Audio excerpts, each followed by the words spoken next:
ఈ వీడియో చూసిన ప్రతి ఒక్కరూ ఓం నమ శివాయ అని కామెంట్ చేయండి. శివరాత్రి రోజు ఏం చేయాలి? 1000 ఏళ్ళు గడిచి ఉండవచ్చు, వైదిక కాలం దాటిపోయి ఉండవచ్చు, కానీ భరత జాతికి శైవారాధన మీద ఉన్న మక్కువ తగ్గనే లేదు.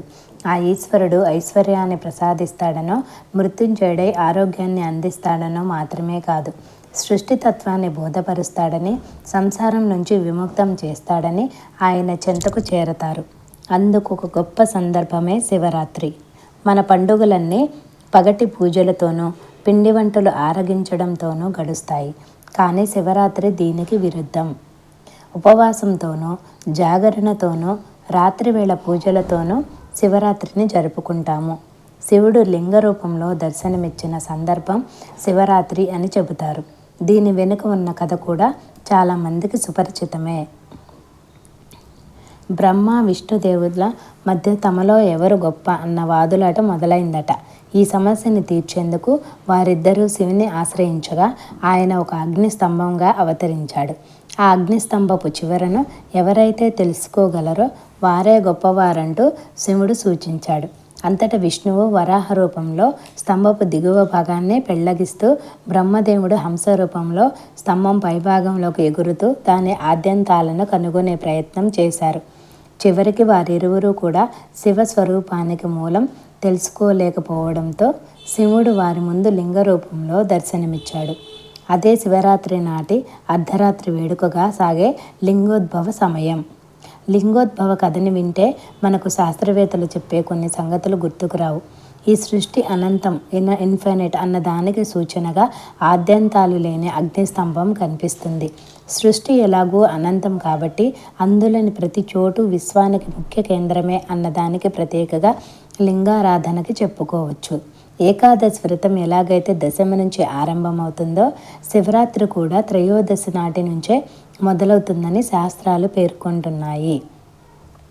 త్రయోదశి నాడు ఒంటిపూట భోజనం చేయాలని, మర్నాడు శివరాత్రి నాడు ఉదయాన్నే స్నానం చేసి శివాలయాన్ని దర్శించుకోవాలని చెబుతున్నాయి.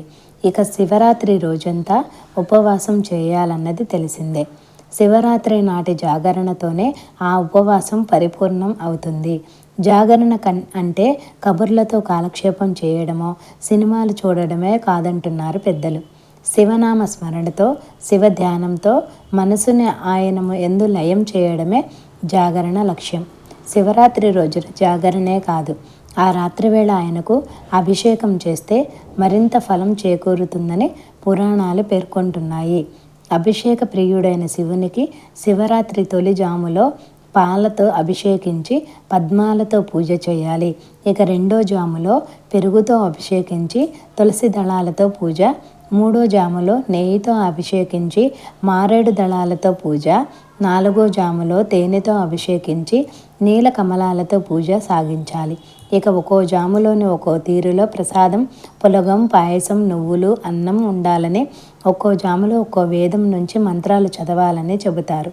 శివపార్వతుల కళ్యాణం జరిగింది కూడా శివరాత్రి నాడే కాబట్టి ఈరోజు శివాలయాల్లో జరిగే పార్వతీ కళ్యాణాన్ని దర్శించడం కూడా విశేష ఫలితాన్ని అందిస్తుంది.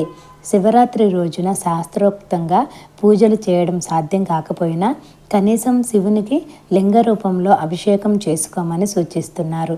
ఈనాడు యజుర్వేదంలోని నమక చమకాలను ఉచ్చరిస్తూ సాగే రుద్రాభిషేకాన్ని చేసినా, అలా సాగే అభిషేకాన్ని దర్శించినా కూడా విశేష ఫలితం దక్కుతుంది. ఇక ఇది కుదరకపోతే శివ పంచాక్షరి స్తోత్రం, దారిద్ర్య దహన స్తోత్రం, నిర్వాణ షట్కం వంటి స్తోత్రాలను పఠిస్తే మనసంతా శివమయం అయిపోతుంది. ఏది సాధ్యం కాకపోతే ఓం నమ శివాయ అంటూ శివ పంచాక్షరిని తలుచుకుంటూ మధ్యలో శివుని నిలుపుకుంటే ఆ భోళా శంకరుని అనుగ్రహం లభించి తీరుతుంది. ఈ వీడియో నచ్చినట్లయితే please like, share, subscribe my channel.